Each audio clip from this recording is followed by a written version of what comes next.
We're gonna tackle the question, do YouTubers watch YouTube? And the only YouTubers that we can really answer for are There's ourselves. But us two YouTubers. Yeah, so it's really, do we watch YouTube videos? But do YouTubers watch YouTube videos? Sounds better. So that's the question that we're exploring. We're going to explore our interesting relationship with YouTube as viewers, given that we are also creators.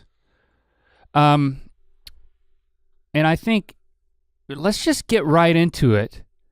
Right up top, a little bit of a confession. Oh, it's a confession. It is a confession because it does make me feel a little dirty. I think. I mean, not dirty, but I just feel a little guilty about the way that I'm going to answer this question. We've been on YouTube since basically the beginning, not technically the very, very, very beginning, but months. Less than 1 year in.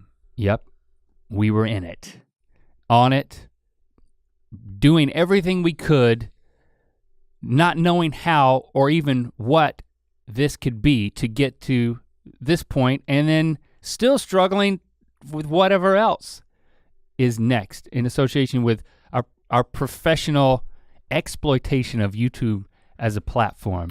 You're right, because do you remember the period of time before, the story of why we ended up uploading stuff to YouTube was people were taking our videos that we had on rhettandlink.com, our website that we hosted on our server, and we paid for the bandwidth as people downloaded them. So when people downloaded our videos, we were paying for the traffic, but then as they watched them, but then we realized that they could just download the videos, have them locally on their computer, and then upload them to YouTube where people started watching them. Do you remember watching YouTube videos before we discovered that someone had taken our videos and uploaded them to YouTube? I don't know. I don't even recall if I knew that it was a thing. Because we were focused on our own website using QuickTime, like you said, but then Apple Video Podcasts, which still exists, but came out about the same time, and we were focused on that and what we could create. That was like, we just thought we knew what Apple was, so it was like, oh, this is legit. We need to try to get something on here, but there was a barrier to it. But to continue my thought, we now, owe our entire livelihoods to YouTube as a platform. We would not be where we are. I would say we would not be who we are if it wasn't for YouTube. And of course, what would it be like? I'd be wearing tank tops. Of course, a lot of other things too. I'd be wearing a lot of tank tops. But if you have a goatee. If you remove YouTube from the influential things which have baked us to be the way we are, we would be totally different. Of course, professionally, we would be totally different. So we owe so much to YouTube as a platform for the opportunity it gave us and still gives us. And so I do think it is interesting, given the way that YouTube has been so instrumental for us, to explore how we actually experience YouTube as a user. Because not as a creator, but as a user. But the funny thing is that at least what we want to talk about first is how almost exclusively our experience with YouTube, even as a user, was in the context of being a creator. It wasn't for entertainment purposes. It was for let's just come out and say it, man. Business purposes. Let's just come out and say it. Rip the Band-Aid off at the top. You wanna confess it right now? Yeah. We don't watch YouTube videos. I feel like I need to leave. I feel like I need to put my tank top on and shave my goatee in and go home. That's shamed Rhett wears a tank top and has a goatee. I don't know why. He slumps a lot too. Yeah. He's 6'1". Slithers around. We don't watch YouTube videos. Well, okay. I would say often. That is a sensational claim. Let me justify it or I don't know what the word I'm looking for is. I say let's just leave it lay and let's trace our relationship with YouTube like you were doing, and let's just come back to it. Because I don't think it's that simple. It's not, well, we don't watch YouTube, we just upload videos to YouTube. We have an evolving relationship with YouTube as a viewer, and I think it raises some big questions about if we want the platform to go somewhere and for the audiences to grow in a certain way, if we're a part of that as creators, shouldn't we also be a part of that as viewers? We probably should be. So let's come back to that. I will take a second to let you know that Jacob just pointed out that this podcast will be live on the day, 10 years to the day from the anniversary of us starting our YouTube channel. Is that what you said?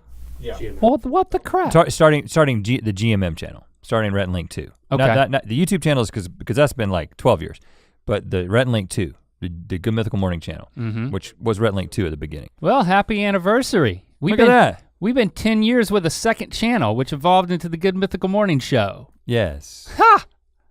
The Good Mythical Morning Show. I feel even more guilty for saying I don't watch YouTube. Okay, so I remember those early days, and I remember what I was doing when I went onto YouTube. Mostly for me, it was going to the homepage and seeing what was up there, most often from Barats and Beretta. Oh yeah.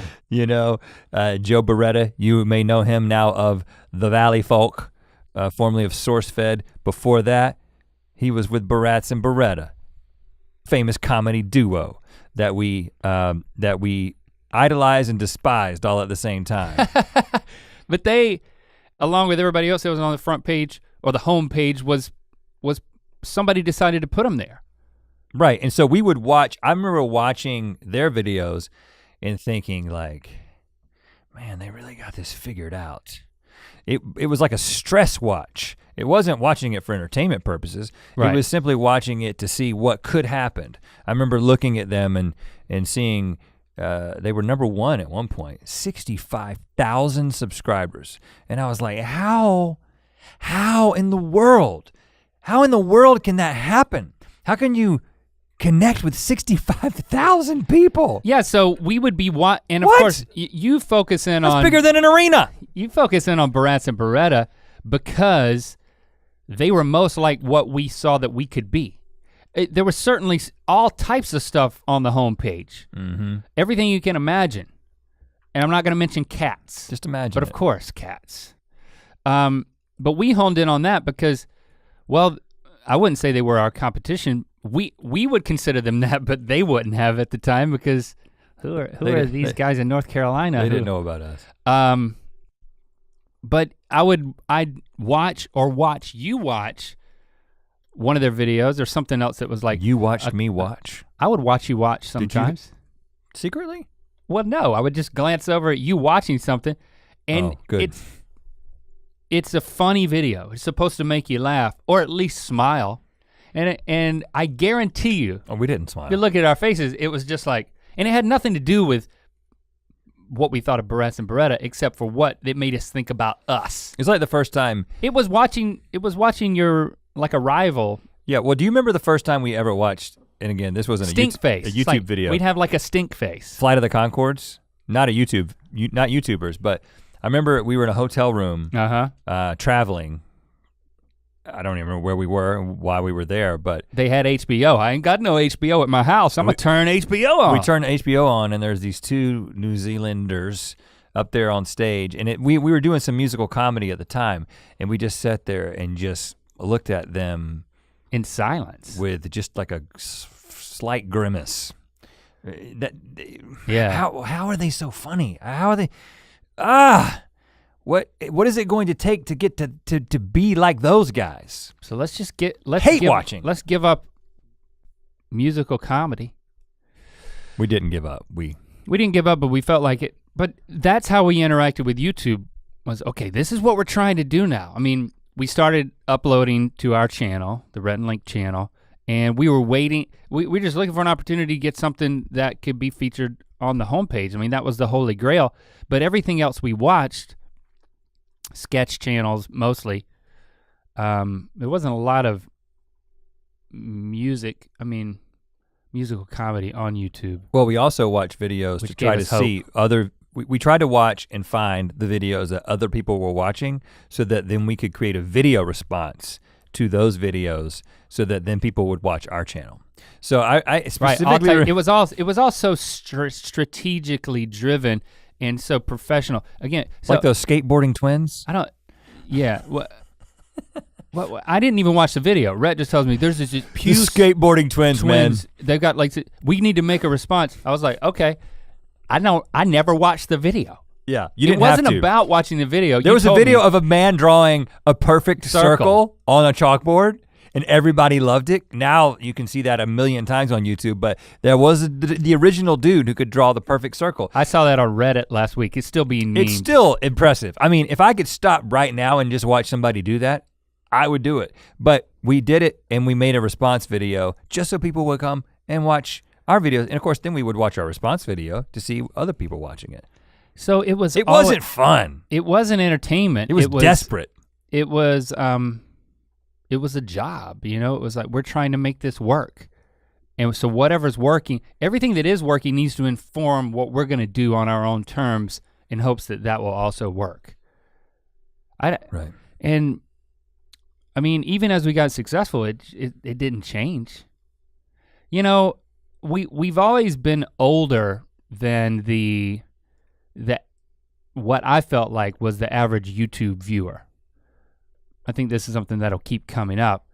Well, and the average YouTube creator, really. Yeah. I mean, we got into game late, man. I mean, I had a chin strap, didn't have a goatee, didn't have a mustache yet, but I was like 28. Right, I mean. With children. Yeah, it's like who else has kids on YouTube? Who does it at that point? It's too late. But we did. I mean, that Shay Carl guy, he was a DJ. I knew he had kids, but he was just doing videos because he was a DJ. He wasn't doing videos with his kids. Right, and I remember seeing those videos, and Charles Trippy before that, right? Because he started it before Shay, right around the same time. But I saw that those were the guys who were doing, now they're doing a daily video. And that was much late. That was a couple of years later, but yeah. Yeah, it's been a long time. Yeah. But watching them again, while I find those daily vlogs that they did back then, I would understand why they were entertaining, but I didn't even open myself up to being entertained by them. There was not a part of me that was like, I'm going to enjoy this and make a consumer level choice to enjoy this, but it was still in research mode, and I guess maybe there were some things that happened that made me crack a smile, but I still was thinking, these guys are doing this, it's every single day, and then that began to plant the seed even for GMM back in the day for us. But we missed the whole community aspect.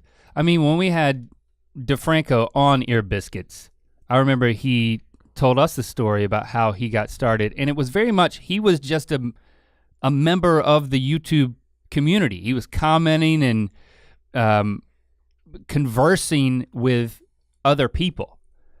And then he started making whatever he made at the time and how it morphed into what it is now, but you can still see how, I mean, his content is driven by, in many ways, the community. That was something that we just never got.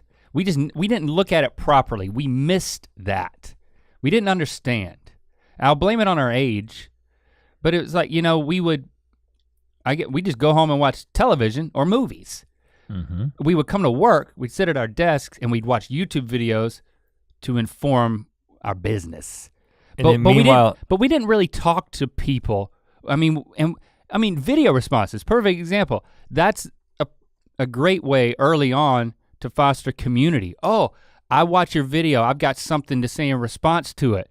No, I'm just gonna do, who are these two jerks silhouetted by light trying to make a joke about these two skateboarding twins? That's what we were doing, we were a couple of jerks. You know, it was so self-motivated. 100%. So we really missed the boat early on. Meanwhile, we were at home watching community. I was watching reams of DVDs of Alias. That's what I was actually enjoying. I mean, I don't even know where we got them, but Jesse came home with just the box seasons of Alias. Yeah. Jennifer Garner, man. Sydney Bristow. I mean, it was electric. It was a great show. I wanna see, she's got that new movie where she's bloody and she's going after people. Oh, really? Jennifer Garner's back and she doesn't care what's in your wallet anymore, man. She's coming for your wallet. Oh. It's like a total role reversal. It's the old Sydney Bristow, man. She's gonna be disappointed in my wallet. I got a thin wallet, man. I mean, I've got a license, I've got a health card, Wallets are going away. I got a credit card and a debit card, but I have no cash. Wallet's gonna be on a chip, man. It's gonna be inside your hand. You don't need a wallet. What's in your chip is what she'll be saying. Oh, she'll be back on that by What's then? in your forehead? The mark of the beast, Sydney Bristow. But I remember in the first YouTube official gathering, YouTube Live, 2008 in San Francisco. We were barely invited. They had a main stage inside. Katy Perry is gonna perform in a sequined bathing suit. I remember that. You know her because she kissed a girl, and that's all. Right. At the time. Right. Mm-hmm. But then they had a trailer, like a flatbed trailer out front that they made a stage out of that. I wasn't even sure if it was part of the venue, and but that's where they put us. We were allowed to get on that and sing like 5 songs. Yeah. And I don't know, I don't even know how we were invited. They gave out flip phones. And we didn't even flip video cameras. You remember those little flip video cameras that were before you had cameras in your phone? They gave those out, but we didn't even make that list. They didn't give us those. Oh no. I mean, I think they gave Shay Carl one. Oh yeah, Definitely, those people were up front and we were like barely in there. Oh, you got a flip video camera? And then that night in the lobby of the hotel, you've got Ryan Higa, Philip DeFranco, Bo Burnham was Bo there. Burnham. Yes, I remember that. Ian and Anthony from Smosh. Mm-hmm.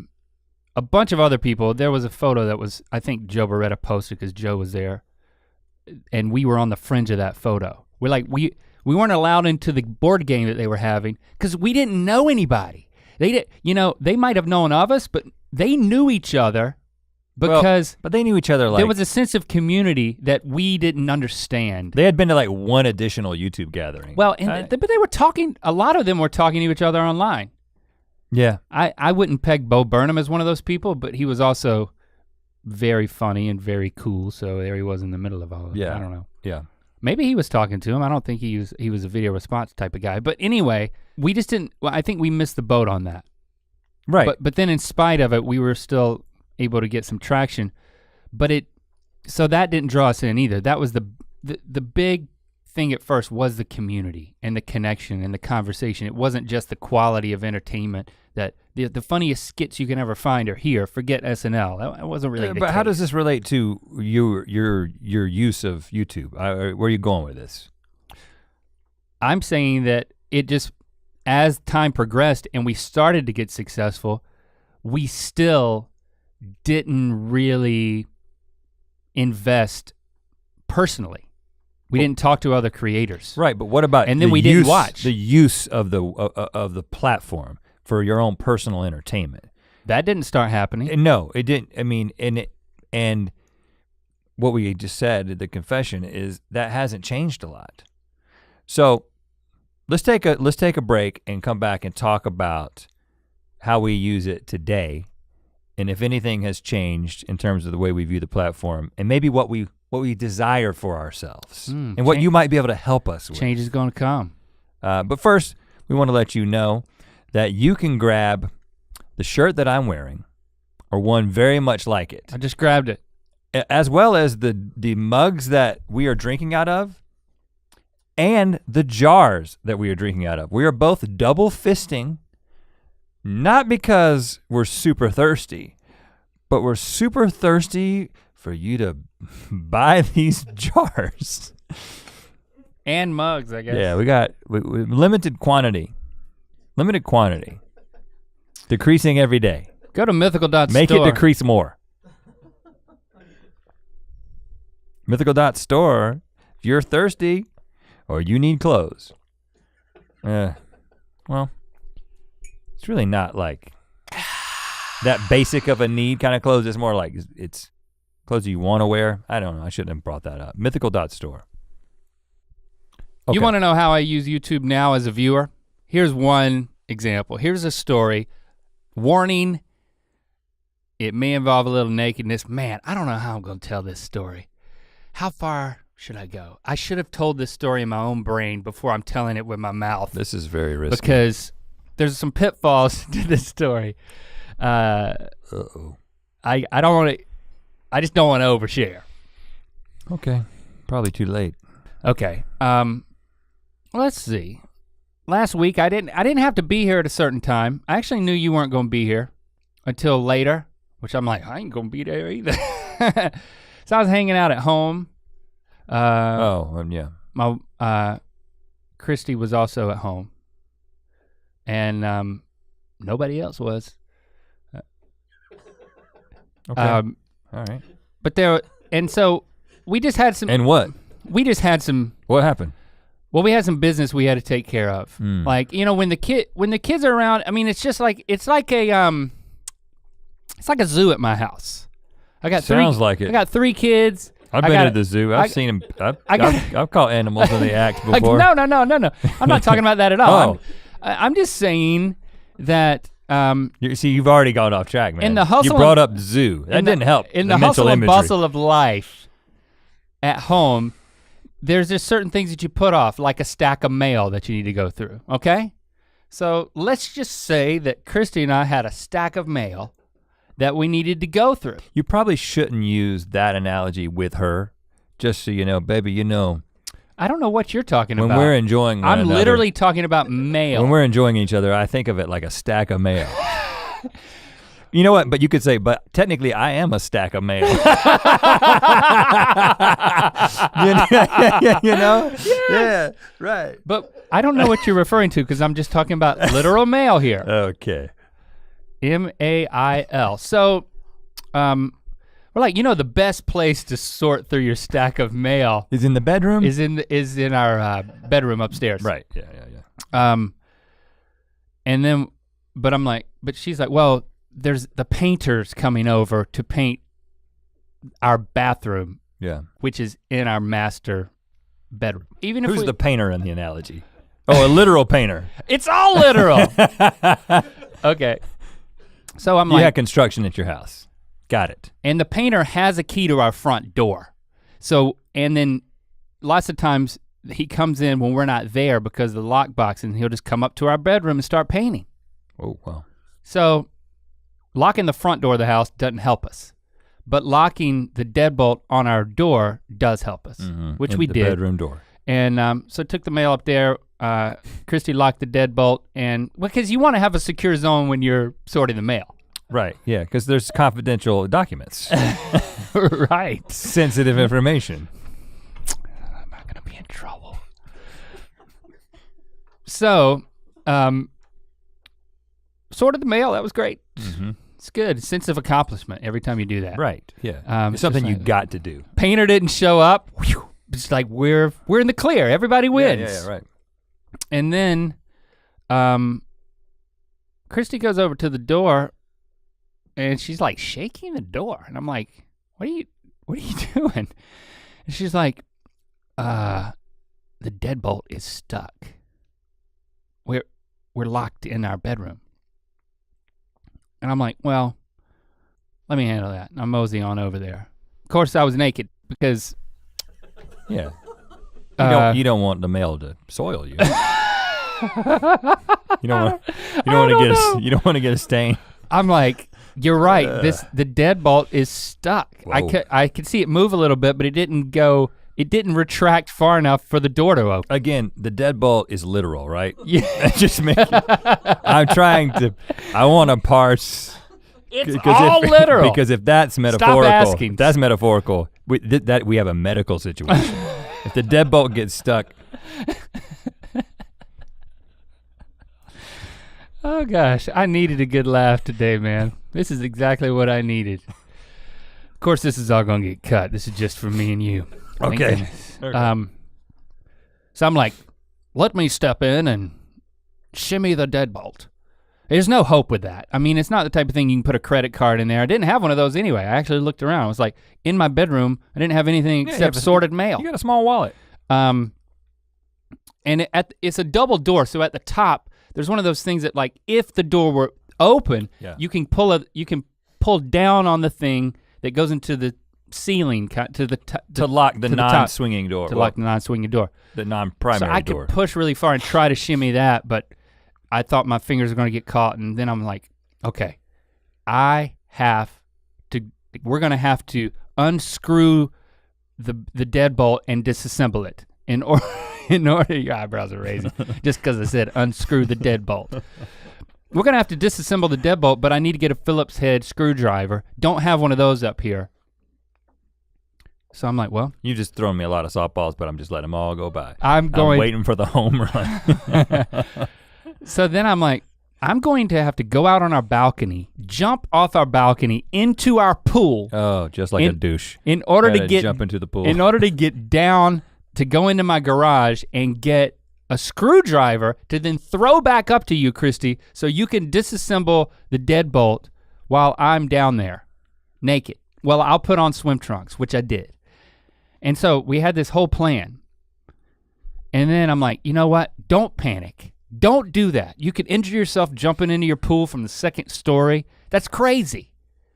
You have your phone, go on YouTube. So I went on, I actually just Googled I see how this relates. how to unstick a deadbolt. Mm-hmm. I don't think that's on YouTube.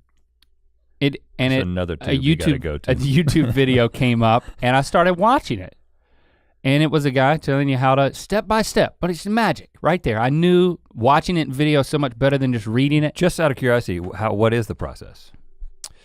Well, as I started getting into it, all of a sudden I hear this noise and Christy's over there with a Dr. Pimple Popper blackhead remover, which was given to us by Dr. Pimple Popper. It looks like a, however long that is, I'd say that's 3.5 9 inches. Oh gosh. 3.5 inches long. It's just a metal tool, and she was over there just going at the door with it. And so all of a sudden I'm like about to get to the part of the video where it's helpful. He's about to pop the lock, and then all of a sudden she's like, I did it. She gets it. And she got it. She got it. Solved the problem. Didn't need you. So didn't need me, didn't need my swim trunks, didn't need my screwdriver, and didn't need YouTube. But I watched YouTube. That's the point of my story. Last time I watched YouTube, let me tell you, I was sorting mail. Actually, there's one more part of the story. So I'm like celebrating. I'm like, sorry I didn't believe in you, baby. You did it. The door swings open. The painter's standing on the other side. And he had been there the whole time. No. Yeah, I'm joking. He wasn't there. No. Didn't even show up that day. What a jerk. Yeah, painters are really, really unreliable. Your dad's a painter. Very reliable painter. Interestingly, I recently used. That was a big story to just say, that's how I use YouTube. Well, and I use YouTube in a similar way. I mean, I wasn't sorting my mail, but I was having car problems, and that is not a euphemism. And it was, you know, we're using the FJ Cruiser, the 4x4 truck that we have been off-roading in before, but we have not done it lately. So it's been sitting under a cover for a pretty extended period of time. It's kind of sad. But we're actually using it we're using it for YouTube. We're using it in a Good Mythical Morning video coming up. But I needed to drive it in as they were going to conduct some tests for the purposes of how we're going to use it. And I've been letting it sit so long that the battery was dead. And then I popped the hood of my car to use my car to try to charge the battery of the truck. And the car is a 2017 model. Oh, it's too fancy. Man, so you had to go on YouTube just to skip to the chase here. Just to figure out how to get. Where the terminals are. You couldn't find the battery? The battery's in the trunk, guys. What? the battery for my car is in the trunk. Did YouTube tell you that? Jacob, did you know that? We have the same car. The battery is in the trunk. I did not know that. Did YouTube tell you that? I don't know if YouTube told, what YouTube told me. I open up the trunk. I open up the hood and I'm like, what's the battery? And then I'm like, this whole thing just looks like a computer. It looks different than the last time I opened the hood of a car. You know what I'm saying? It's like things have changed. It's clean. Wow. And I couldn't even find the dipstick. And listen, that is a euphemism. But so then I'm like, where are the battery terminals? About 3/4 of the way down your stack of mail. On a make and model of the car that I have. And it turns out that the battery's in the trunk, but because they know that you might want to connect, it's under the spare tire. Oh God. Which incidentally, I watched another YouTube video about how to get the freaking lug nuts off of my tire. Anyway, so it turns out that they send terminal connections up to the front of the car. Oh. And there's like a positive and a negative, but you have to know where you're looking. So you can still do traditional things like clasp your jumper cables on there and slowly charge the thing. But again, did YouTube tell you that? Yeah, okay. Because when you type in battery terminal locations on this particular model of car, the first thing that came up was a YouTube video, and it was like a 4-second video of just a guy going. He has a phone and he's just like there and there. And that's it. The video's like that's 4 great. seconds long. That's the like, best. Thank you. That's the best ones instead of like 10 seconds of intro and then 3 minutes of, all right, click the bell and the like and subscribe because I do lots of these. It was exactly what I needed. It was so great. And there. That's beautiful. But you can't monetize a clip that small. So I go back to business for these things and like we're like old guys who are just so practical. It's like, well, YouTube's gonna tell me how to do things, how to build something, how to fix something. I think. But do you entertain yourself? Do you, because we use it functionally. Well, I watch YouTube less now than I did 5 years ago. I mean, since the success of Good Mythical Morning. Wow.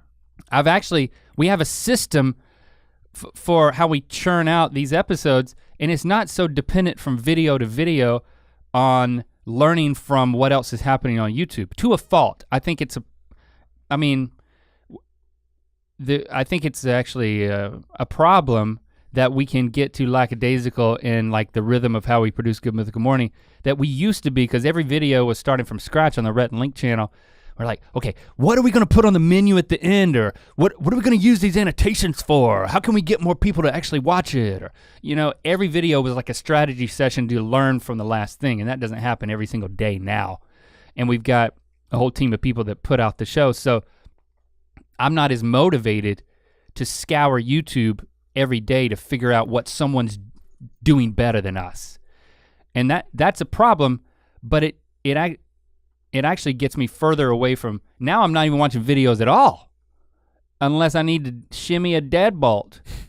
Well, I feel like I am watching. So you feel like you're. But I don't feel like it is definitely not my primary source of entertainment. And let me just tell you how I find myself using it, right? Yeah, okay, what's your routine here? Again, the way that we're logged into YouTube is we are logged into YouTube on the account that manages the Good Mythical Morning channel, right? Mm-hmm. I think we can select some other accounts that are kind of tied into that, but essentially, I don't have I'm not a personal user on YouTube. I'm just kind of watching it through these managed accounts. And so who the Good Mythical Morning channel is subscribed to, which is a conglomeration of people that we subscribed to back in the day, along with typically people who are guests on the show will get subscribed to. And there's like, what I'm saying? I'm not in control. Right, we're not using it. I'm not actively managing it. So I don't actually have a channel where I am putting in my preferences or Google is recording my personal preferences. So I don't have a personalized, curated experience as a user. Now it would be easy for me to do that because I could just simply make the decision to always watch YouTube through like my personal Google account, but I don't. So just right off the bat, because I want to check in and I want to see things that I can see in the Creator Studio back end for our channels. Right. And I don't want to be constantly switching. So right off the bat, we don't have a user experience. So the algorithms and the robots behind the scenes that are supposed to be determining what I need to see are not having a two-way conversation with me. So I don't look at the subscription tab. What I do is I'm just like, trending. And I go to trending for 3 reasons. Reason number 1 is to see if we're there, right? I'm gonna go and see if there's an episode of GMM that has made it to the trending page. Number 2. And I would say that there are many legitimate arguments that it doesn't matter, but what's on trending, there are people who will make that argument. It seems to matter less than it did at one point. But I'll give you that. Even though that may be true, it still is some sort of quick check indicator of something that would make us feel good about ourselves and also make us feel like we need to apologize because we're in there a lot. The second thing. So I would just want to apologize that Good Mythical Morning is in trending so much. Right. We haven't done anything illegal. I'm not gonna apologize, I'm very happy about it. Second reason is to see what else is trending, again, from a business standpoint, to be like, who else is trending? Who's breaking through? Who in the old school, the old guard is still, Phil DeFranco, he's got something else trending. He has stayed the course as well. That's cool. And I will actually, if I see Phil trending and he is talking about something that I'm interested in, some news item or whatever, I'll click on it and typically go to him talking about that specific thing. I don't watch the entire thing. I go to him talking about that specific thing. So I will go a layer deeper. And then sort of the third reason is there something that I could be legitimately entertained by right now? But when you do that level 2 and level 3, you still only have a limited window of time that you're willing to give to YouTube. Well, and I will say it's gonna be like, what, 4 minutes? This does not happen in what I would call my designated entertainment window. Right. My designated visual entertainment window. Now this may be not just because I'm old, but because I'm married, but and because of my schedule and the fact that I've got kids and we are typically, hanging out or whatever, and then they go to bed, and then Jesse and I make a decision to visually entertain ourselves, unless we want to sort the mail. Which is also very fun and productive. Right. And then at the end, you don't have to, there's a sense of accomplishment that the mail Sometimes is gone. you can sort the mail and then watch something, and sometimes you can watch something and sort the mail. I typically recommend sorting the mail and then watching something, because if you watch something and you get too tired, you don't want to sort the mail. I've tried to sort mail while watching something. It depends on what you're watching. But I just think that it's disrespectful to the mail. To the creator of the program you're watching. No, I don't think they know. To the mail. I think it's disrespectful to the process. And I'm only talking about literal mail again. And then when I make a decision to visually entertain myself, it is that's a weird slogan. To visually entertain yourself, go to youtube.com/RhettandLink. It is most often television series on platforms such as Netflix, HBO, Amazon, Showtime, Hulu. It is, it's series that 9 times out of 10 friends who I respect have told me about, right? And then I get into some of the things that I love, like Handmaid's Tale, which is, the second season is over at this point. I absolutely love that show. And every single time an episode came out, Jesse and I would rearrange our visual entertainment schedule so that would be the next thing that we enjoyed together. Mm-hmm. And so, typical sort of like 40-year-old viewing habits. Now, movies, less and less and less. Why? They're too long, right? Yeah, they're too long, but yet they're not long enough. I absolutely love films, and it's a passion of ours, and we hope to make another one besides the one we made a long time ago. But when I just think about my lifestyle, I think about the fact that, okay, kids are in bed, we've got time, if we wanna sort the mail, we definitely can only watch a television show, like 40 to 60 minutes is all we're gonna give to this. 90 minutes, 2 hours, 3 hours? You remember 3-hour movies? No. When does that happen? I've wiped that Who off has my the memory. time?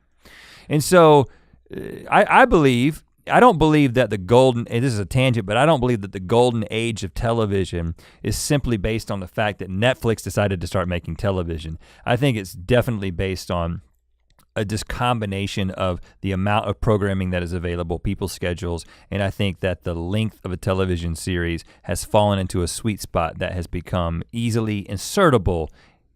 Probably shouldn't say insertable. Easily accommodated by people's modern day schedules. Definitely. Tangent. And I have the same. Okay. I have the same routine. I mean, Christy and I we just never sat down and watched a YouTube video. Now, there's a television within eyeshot of our kitchen, and sometimes we can like throw a YouTube video up there. Well, I'll say the kids will do that sometimes, just to like watch a YouTube clip, and the kids will watch. I'll look over their shoulder. I mean, Lincoln watches some gamers, and he has an assortment of YouTubers that he'll watch, you know, and they've started to move through things. Like Lily used to be really into Minecraft and Stampy Cat, and that's a thing of the distant past now. And she's very into Netflix shows, and she went through Parks and Rec, and now she's on to The Office, and I'm extremely proud of her. And that's what my kids do. My kids binge watch Lincoln, old shows. Lincoln's more of a YouTube watcher, and then Lando is not yet. So Lincoln, I'll look over his shoulder and watch gaming videos. Mm-hmm. You know those Let's Play things? I've heard of them. Does Locke watch YouTube, or does Shepard watch YouTube? Shepard watches. Shepard watches Good Mythical Morning. Shepard is like the one person in my household who watches Good Mythical Morning. Mm-hmm. Like pretty consistently.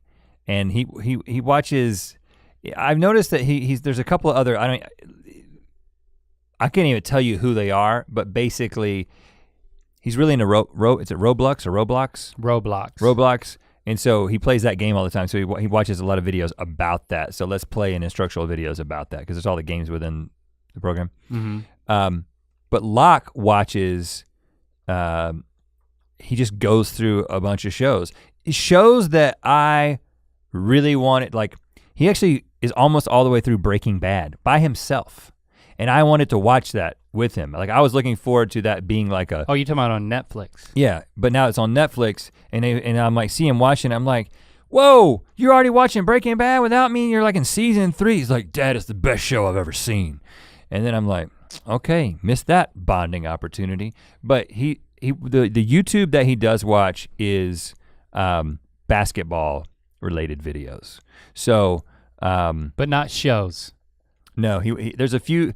First of all, you wouldn't be surprised, but there's like basketball instructional videos, but then there's guys who just talk about like, there's NBA compilations, but then there's also just like basketball experts and people talk, and so he's into all that content. Mm-hmm. And he was really into Complex and Hot Ones, and so us being on Hot Ones was like, at that point, that was the coolest that we have ever been. That was the coolest that I've ever been as a dad is when I was on Hot Ones. The Tonight Show 5 times, who cares? Right. Is what is a 14-year-old's perspective. The only videos that I've watched, when you introduced me to primitive technology, mm-hmm. This is the guy, where is he? Australia, I believe. It's silent. You just see footage of him, some time lapse, mostly just cut of him creating huts and stuff. And I would just watch that. because you could watch, there was like one sitting where I watched 3 of those in a row. And he puts so much effort into each video because there's so much effort into the actual physical thing that he's documenting that you can go and watch his whole channel in a few hours. And by the way, there's like rip-off channels that do the exact same thing now. He is in the far north Queensland, Australia. There's people in other places now who are like making swimming pools, and they're like, they don't seem to be, there are more questions raised about how legitimately primitive. Are they talking? No, they do it. So he created a genre. He created a genre. I love that. And they are emulating it and it's getting just as many views because they're making, but I question whether they're doing it as legitimately primitive. But I have found myself watching those. And then every time a bad lip reading trends, I will make sure to watch that.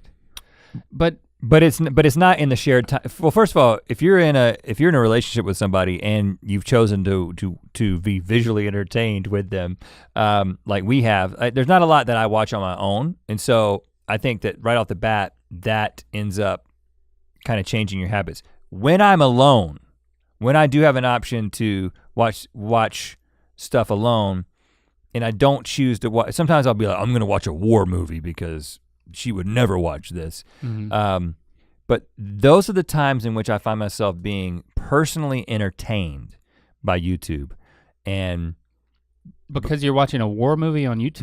No, when I'm alone. Okay. And I decide not to go, and I'm like, and sometimes I do it a little bit out of, again, like a sense of guilt. Like, man, I should be watching YouTube. There's so much stuff on there. And then how do you do it? You've literally spent an hour like to have like a session of like, I'm just gonna watch YouTubes and see what happens? YouTubes. I watched about an hour's worth of cringe compilations. That was a loop that I got lost in one night. Cringe compilations. It's interesting. I highly recommend them.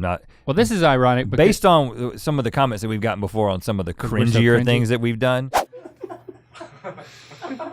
How is it? It's good, right? Let's grow a pair and eat a penis. All right.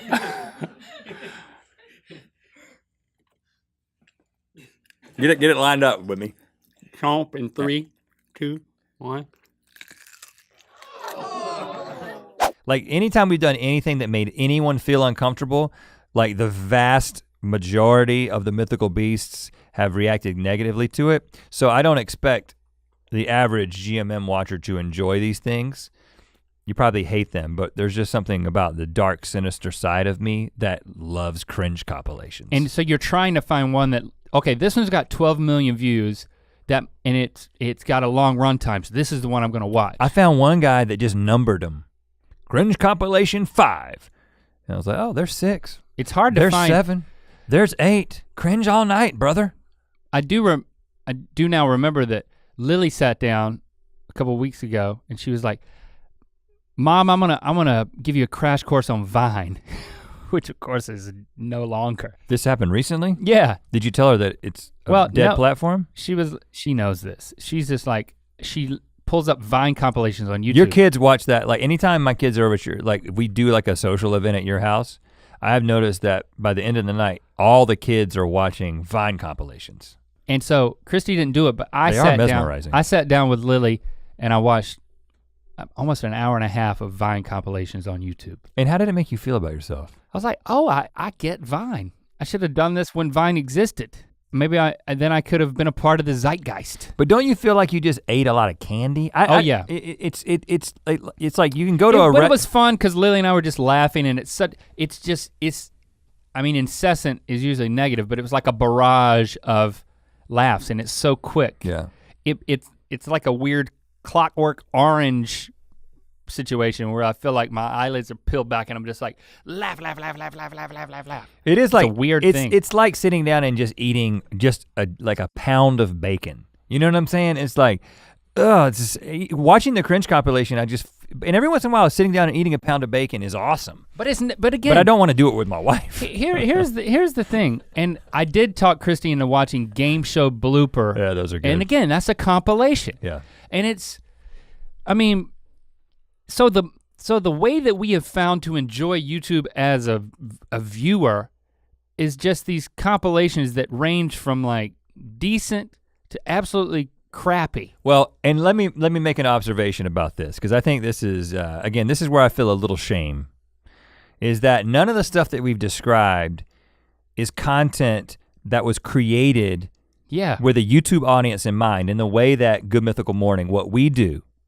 You know, so we've got a show that has been seen as much as any show when you're talking about a show on YouTube, and we create that with the internet in mind. That's what we do for a living. But yet, what we enjoy on YouTube is not anything that was created with the YouTube audience in mind. Now, let me just say, there are some exceptions. And I wanna talk about one, because I tweeted about this. Shout out to Rhett MC on Twitter. You wanna follow the best in the YouTube world. At least one time I talked about it. Go make sure you check that out. No talking. What? Just tell the. No talking of mail sorting on what is Red the MC thing? Twitter. Shane Dawson.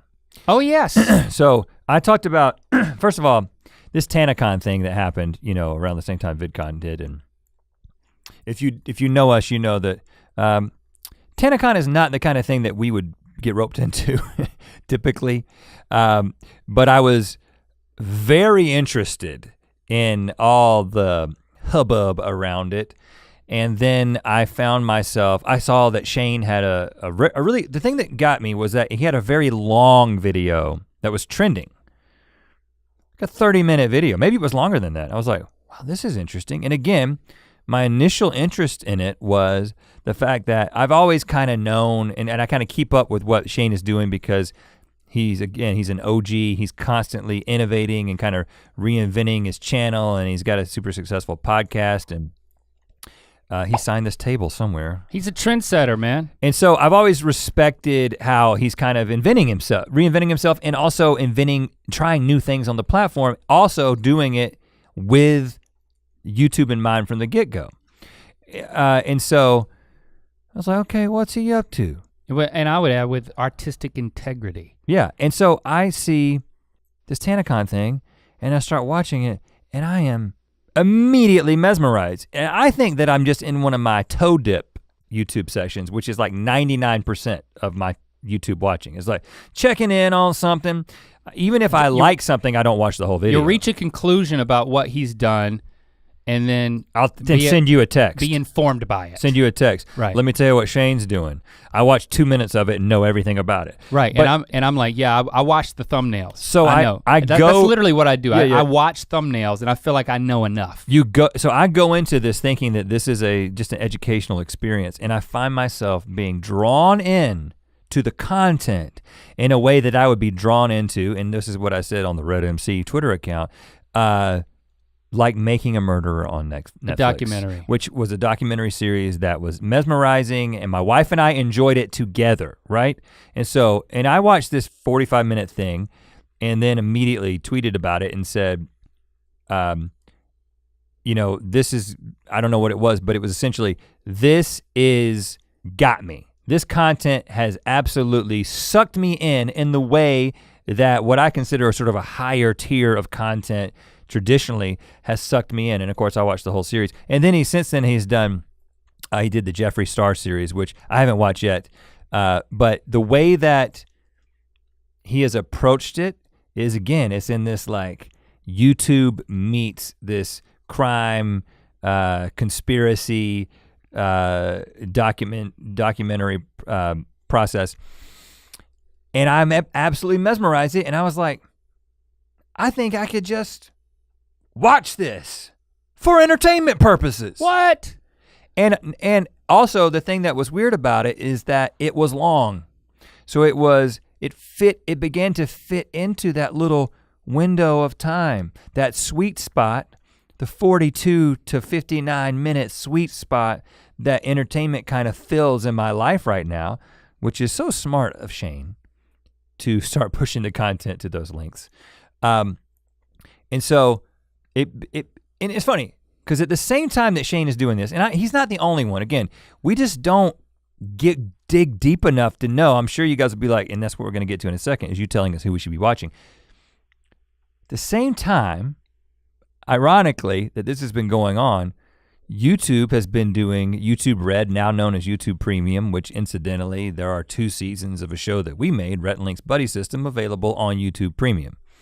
We have a YouTube Premium account, and we have the ability to watch YouTube Premium, and basically this whole old fart conversation that we've been having this whole time, recognizing that we are entertained in a certain way and we didn't feel like YouTube fit that bill. Premium is supposed to address that. YouTube, attempted to address that, is attempting to address that with YouTube Premium, and I haven't found myself going to that platform in the same way that I go to these other platforms. Even though we have a show on it. I haven't even watched all of Buddy System. What? Yeah, I did. I watched all of Buddy System when we reviewed it, but I haven't watched it. I haven't watched it on YouTube. I watched it, for professional reasons to make sure it was what we wanted it to be. That's the last time I watched it too. But. Yeah. You should watch it. It's good.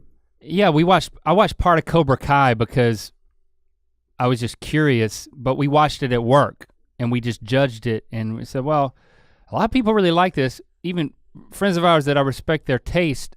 So I was celebrating the fact that, okay, this is moving the needle. This is bringing people over. Yeah. But I personally didn't keep watching it. I had multiple mutual friends of ours whose entertainment opinions I respect, who really liked Cobra Kai. And so I haven't seen Karate Kid, so maybe that's the problem. That is a big problem. As a Karate Kid watcher, but not necessarily, I wouldn't consider myself a huge Karate Kid fan. I wasn't super into it. I had trouble getting into Cobra Kai. Did you like Cobra Kai a lot? I liked it. Felma's just rolling his eyes because I haven't seen Karate Kid. Man. It's crazy that he hasn't seen it. Let's just start making a list of all the movies I haven't seen. Oh yeah, I'm working on that. All right.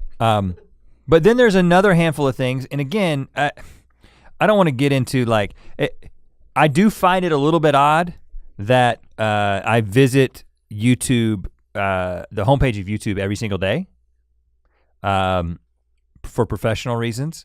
And I'm also a YouTube Premium subscriber, but yet what's on YouTube Premium is not on my radar. I'm not being introduced. I know there's other stuff that's on there. There's a tab you can click on, but nothing compels you to do it. I don't find myself being confronted with it. I haven't crossed over into a place, and I also don't know if there would be enough stuff there currently that would cause me to then incorporate it into the larger conversation that I'm having with Jesse, which is, what do you want to watch tonight? One of my favorite things to watch are music documentaries. I mean, shout out to Link Lamont on Twitter, because I will tweet a really good music documentary in podcast form or otherwise. How's that? Isn't there a music documentary on YouTube? There's Premium? one specifically, the history of G-Funk. Yeah. And I'm like, I'm gonna watch that. But you haven't yet? I keep forgetting to go to YouTube Premium because I don't think of it that way. I'm like, I'm ready to watch a documentary. I don't remember that. That's there. What is the problem here though? How can two guys who are the target audience for, especially one guy who is the target audience for music documentaries, who makes a living on the platform, who has 2 seasons of a show on the exact premium platform, how come you're not watching the music documentary that is available on said platform? Viewing habits. It's all about habits. I mean, I'm big on habits and systems, you know that. So I go into my ruts. And I think we're highlighting a big problem. We want YouTube, even Good Mythical Morning, I want to grow an audience that is broader and even older, right? So if we start to see more fans join and be vocal that are in our age range, I think that would be a good thing. Instead of a younger audience or whatever, but I just want to expand in that way. But I think in general, I want to see YouTube be a place where those people come as well and start to see it as a legitimate source alongside Netflix. And I'm not necessarily, we can talk about YouTube Premium. I'm not that interested in figuring that out. I mean, obviously YouTube is invested in trying to figure that out, and hopefully the people who make those decisions and got me to a place where I was willing to pay for Hulu and Showtime and HBO and Netflix and Amazon and all the things that I pay for, will get other people like me who aren't YouTubers to a place where they will pay for YouTube Premium and then they'll incorporate it. But I also feel like in the big slice of pie, that the whole pie of YouTube Premium is going to remain a very small slice because of the billions and billions of minutes of videos that are being uploaded. And so things like what Shane is doing. Yeah, I wanna see, I mean, just normal YouTube be something that. Get to a place where you actually are compelled to watch it for non-business purposes. Right. And here's what I think. Because by the way, it benefits our show. So I'm just being honest that like my professional selfish motive is that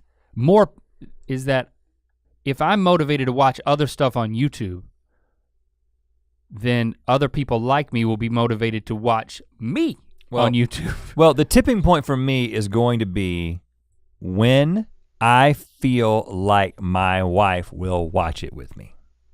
If it's going to break through into my habit, it's going to have to be something that Jessie will watch with me. And I didn't show her the Shane documentary. I think she probably would have been interested in it because it was fascinating, and I did recommend it to some other friends and they were like, that's super fascinating. But I think that I wanna find that kind of content.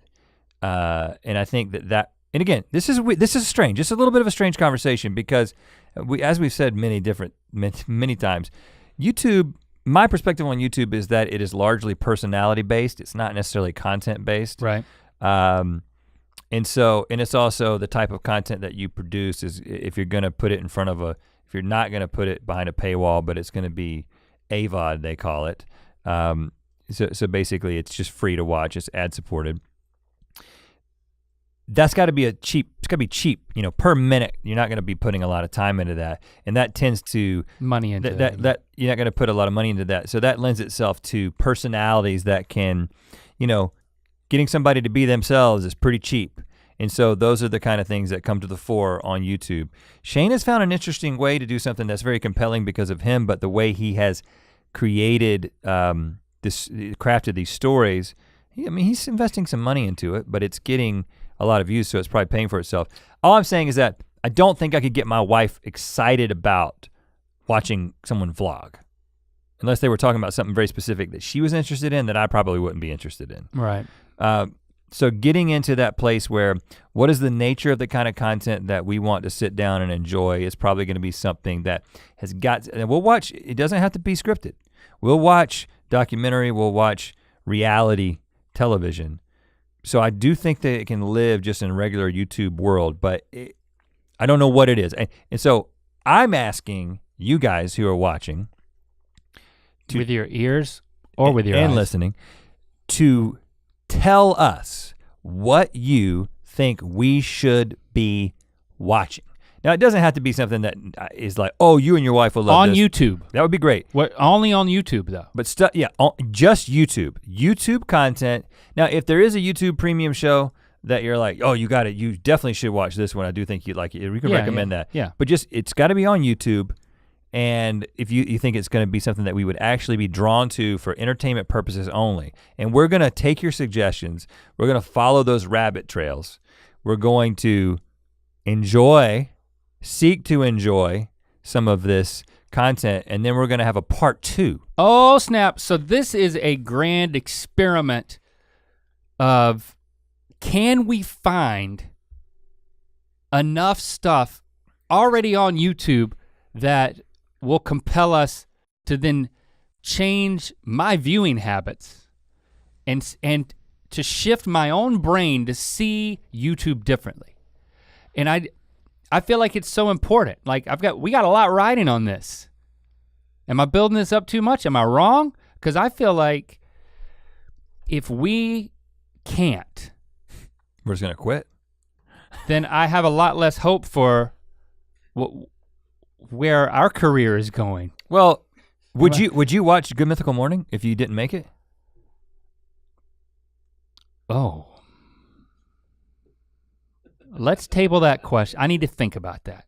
Let's table that question for part 2. And you know what, part 2's not Don't recommend Good Mythical Morning in your things. And we'll watch our own show in conjunction with the rest of them, and then we'll let you know if we recommend watching Good Mythical Morning. Yeah, maybe we think too highly of ourselves. I think that's a fair question. That's a good question. So I don't know exactly what's riding on this in terms of what I feel about YouTube, but I'm hopeful that you're gonna help give us a shortcut to the work that we'll be doing on our own to find these things. Maybe we'll help some of you out when we share it on part 2, but there's a lot to learn when we independently conduct these experiments and then report back to each other in part 2, which won't be next week. Yeah, we're gonna take some time to digest and enjoy your suggestions, to do some research, and then when we think we've got our answers, we will come back to you and report back. So use hashtag Ear Biscuits and just let us know. I think you should watch this on YouTube or YouTube Premium. And let me just, last thing I'll say is it doesn't have to, I know I said some things, we were just talking, just off the cuff throughout this thing. So this was, actually an unscripted podcast. So I said 42 to 59 minutes. It doesn't have to be that, because obviously you can watch a series of videos that would add up to that sweet spot for me personally. So just anything you think we would enjoy for any reason. But I do think that you should keep in mind it's things that there's enough of it to kind of commit to it. You know what I mean? It's not like, oh, there's this really great video where this guy does this one thing. It's like, no, a place that I could be like, oh, I'm gonna go back to this place, like a show, maybe a channel, a personality, whatever, that we can kind of go back to. Those are the kinds of recommendations that we're looking for. Cool? Cool. All right, guys. Thanks for hearing us out. I feel a little dirty still. I feel like, yeah, a little shame. Man, there's some shame. Yeah. Except for the mail story. I felt really clean about that. Yeah. I shouldn't have mentioned that since that's gonna be cut out. Right. Nobody knows what you're talking about. All right, we'll talk at you again next week, and we'll be working on your assignments. Hashtag Ear Biscuits. To hear this Ear Biscuit in its entirety and make sure you don't miss an episode, follow the links in the description to subscribe on Apple Podcasts or anywhere else podcasts are available. To watch more Ear Biscuits, click